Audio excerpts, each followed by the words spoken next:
Hello દોસ્તો, welcome to my channel સીએમ બાલ and welcome to my mini vlog. આજે આપણે વાત કરીએ છીએ શ્રાવણ મહિનાની, એટલે કે આજથી શ્રાવણ મહિનો પ્રારંભ થયો છે અને ઘણા લોકોની કમેન્ટ આવતી હતી કે શ્રાવણ મહિનાની અંદર શું ફરાળમાં ખવાય. તો સાહેબ, શ્રાવણ મહિનાની અંદર ફરાળમાં ફ્રૂટમાં ઘણી વસ્તુ ખવાતી હોય છે, એ ખબર નથી મને, પણ હું તમને પેકેજ જે આવે છે ફરાળીના એ તમને હું આજના વ્લોગમાં બતાવું. એની પહેલાં આપણે આ ચેનલને લાઇક એન્ડ સબસ્ક્રાઈબ કરી લેજો, એટલે અવનવા વિડીયો તમારા સુધી અમે પહોંચાડીએ દુકાનને લગતા. એટલે અમારી ચેનલને સબસ્ક્રાઈબ કરી લેજો. આપણે જોઈએ હવે કે કઈ કઈ ફરાળમાં શું શું ખવાય છે. આ છે બાલાજીનો ફરાળી, આ સૌથી વધારે ખવાય છે. એના પછી છે આ મોળી વેફર સિમ્પલી સાલ્ટેડ, આ પણ વધારે ખવાય છે. પછી આ ક્રન્ચેસ મોળી વેફર છે સિમ્પલી સાલ્ટેડ, આ પણ ખવાય છે. આ છે ક્રન્ચેસ તીખી, આ પણ વધારે ખવાય છે.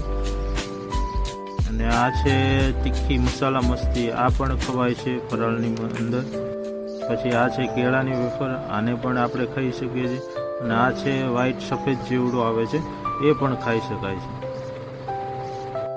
આવા અવનવા વિડીયો જોવા માટે અમારી ચેનલને લાઈક કરો, સબસ્ક્રાઈબ કરો અને શેર કરો. Thank you for visiting my channel and my profile.